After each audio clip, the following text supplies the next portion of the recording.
Sous vos yeux ébahis, à droite de votre écran, la version novembre 2023 de Power BI et à gauche de votre écran, la version décembre 2023, la dernière en date.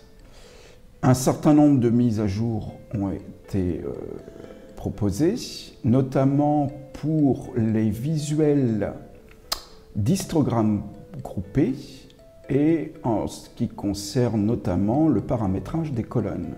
Alors sur la version de novembre, voici le paramétrage que je peux réaliser.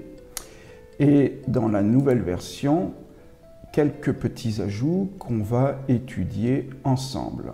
Alors là, il y a possibilité désormais de jouer sur la transparence des couleurs de remplissage. On va tester ça. On va se mettre à une 50%. Voilà, la transparence est effective. C'est intéressant probablement pour de multiples raisons, bien entendu. On a également possibilité de jouer sur les bordures désormais.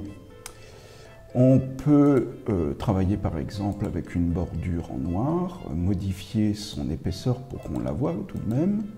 Voici, elle commence à être visible. Et si j'estime que c'est un peu trop fort, je peux jouer également sur sa transparence.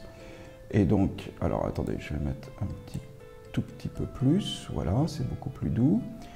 Et si jamais, pour des raisons de design, je souhaitais que la couleur de la bordure coïncide avec la couleur de remplissage, il suffit que je coche « Faire correspondre les couleurs ». Et donc vous observez qu'effectivement, la bordure est du même bleu que la couleur de remplissage. Et donc, il n'y a pas besoin d'aller rechercher le code hexadécimal de la même couleur. Deux autres possibilités, c'est par exemple ici de pouvoir jouer sur l'ordre des valeurs des barres, mais quand vous avez plusieurs catégories. Ici, il y a une seule catégorie, les responsables de vente de certains produits. Et donc, je ne peux pas vous démontrer cette propriété ici, ce sera peut-être dans une prochaine vidéo. Et enfin, le dernier élément de modification, c'est que cette application des couleurs, des bordures et des couleurs en transparence peut s'appliquer uniquement sur une seule catégorie. Ici, j'ai la liste des vendeurs, mais pour pouvoir utiliser cette fonctionnalité, probablement qu'elle va être améliorée dans une mise à jour à venir, mais il faut démarrer par ce filtre-là pour pouvoir faire les applications. Donc moi, je vais quitter le mode enregistrement, je vais réouvrir la possibilité de modifier ce visuel.